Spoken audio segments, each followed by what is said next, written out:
Hey everybody, it's Boardman21 and today's build is going to be a low-life tank Druid Earthquake. Yeah, you've probably never heard those words together except for last patch when Apprentice Corner was trying to get this build going with Enzanguius and came really close. Unfortunately, it just didn't have enough ward generation or missing life with the ward generation in order to really get it into the survivability of being able to do high arena waves or do bosses.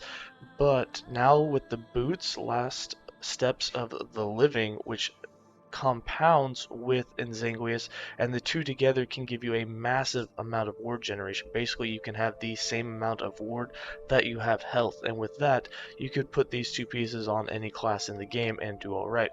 Now, what benefits this, as was pointed out in Apprentice's video before, was that you could get more melee damage and more damage reduction at low life. You can get an additional 30% more damage reduction on top of aspect of the boar, which is another 30% damage reduction. So you officially have 60% damage reduction, and I almost feel like they're additive even though they're supposed to be multiplicative because we just take no damage. We have 3000 ward, and even face tanking the Emperor Dragon, his fire breath and his big area of effect skills, they just weren't even taking us down to half that ward amount. Like, it was ridiculous how little damage you are actually taking, and now that we have a lot of ward, it makes the build really feel like it can go really far. We also pushed it over 100 waves in the arena before leaving so that we could do some boss fights.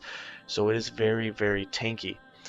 You also do some really good damage. You're going to be using Tempest Strike to work your mana back up and then unleashing an Earthquake, which can really hit bosses really hard. The unfortunate part is we're also running Thorn Totems, which is going to do a lot of hits, and since the Thorn Totems are doing lots of hits against the bosses, it makes Earthquake feel like it's not doing a lot of damage due to the amount of hits and the damage reduction and how that system works now. But against the training dummy, you can crit for up to 150k.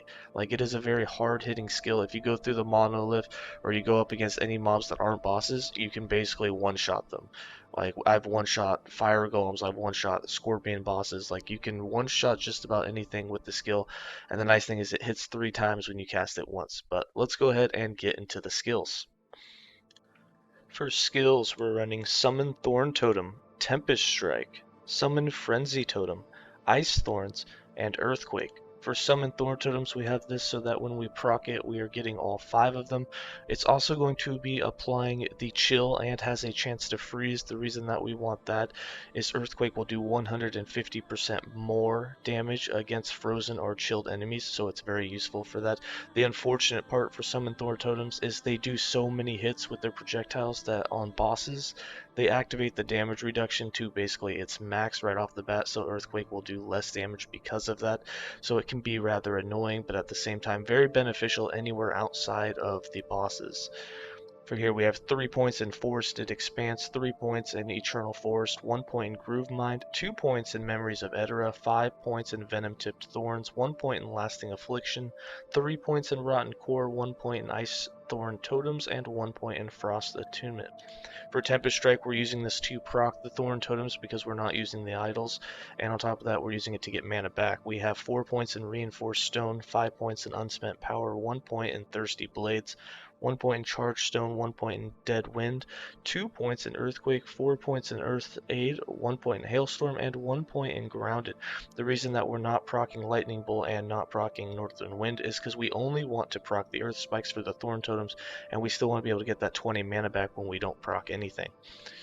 For Frenzy Totem, we're using this for 2 things. One, they fixed the tethered. You now do the more damage while you are tethered to it. You also have increased critical strike chance.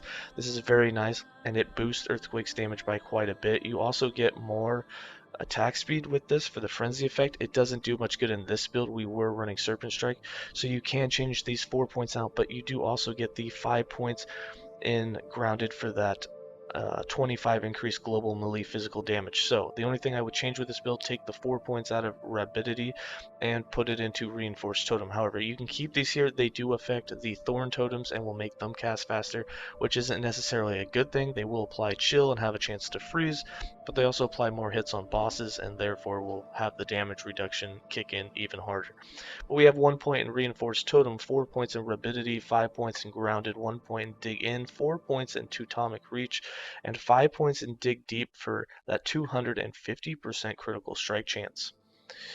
For Ice Thorns, we're simply using this for more hits to apply the chill chance, since we have chill chance on hit, and it's a free skill. So we have 1 point Emblem of Might, 2 points in Frostroot Storm, 1 point in Anemophily, 1 point in Thorn Shield, 4 points in Bulb Shield, 1 point in Second Nature, 6 points in Floric Tides, 4 points in Bark Shield.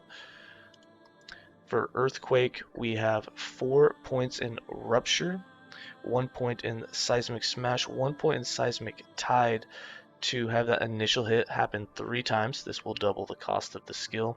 3 points in Lethargy, 1 point in Upheaval, 4 points in Unabating for that 100% damage increase of Aftershocks, which is actually 100% damage now converted into the initial hit damage, and you have 3 initial hits, so it's very effective. 1 point Outbreak and 5 points in Shatterquake, so we do 150% more multiplicative damage against a chilled or frozen enemy.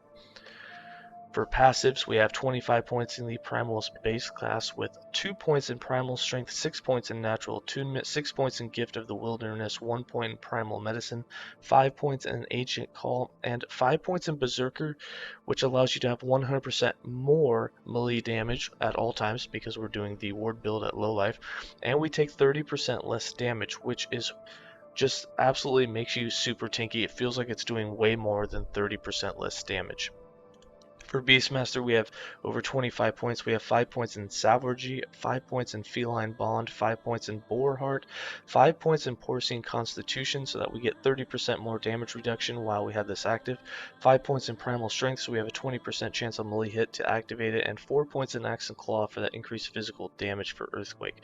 And the Shaman, we have 10 points to unlock Earthquake. We have 5 points in Silent Protector, and we have 5 points in Tempest form to get 5 mana back when we use Tempest Strike. Now you can put another 3 points in here, however we liked our points elsewhere so we didn't do it. In the Druid we have 49 points, we have 10 points in Barkskin, 8 points in Wood Laurel, 8 points in Spirit Claws, 5 points in Eternal Nature, 10 points in Hide Skin, and 8 points in Ursane Maul. Basically we went for health everywhere that we could get it, because the more health we have, the more ward that we have, and that ward generates back really fast.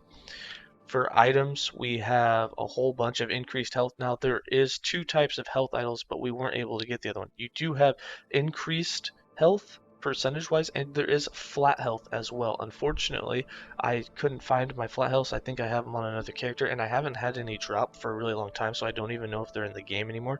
But if you can get the flat health and the increased health ones, you're going to end up with over 4,000 health easily.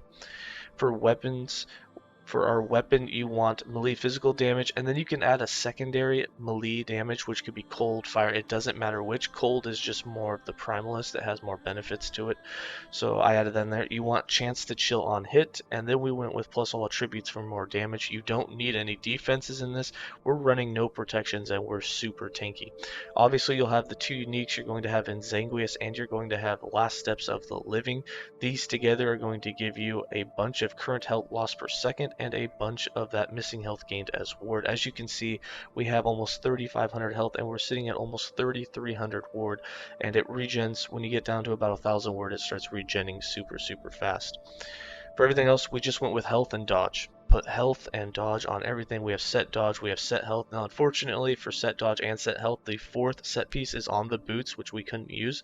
So you only have the 3-piece set for the set dodge and set health. But we also went with flat health, hybrid health, increased health. Anywhere that you can put health, we put health. We have it on everything. We also have 100% glancing blow.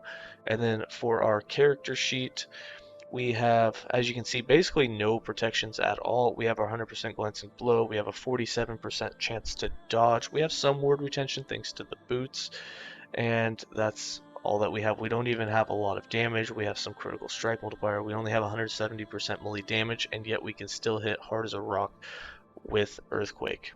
Alright, I'm going to go ahead and give you guys some gameplay.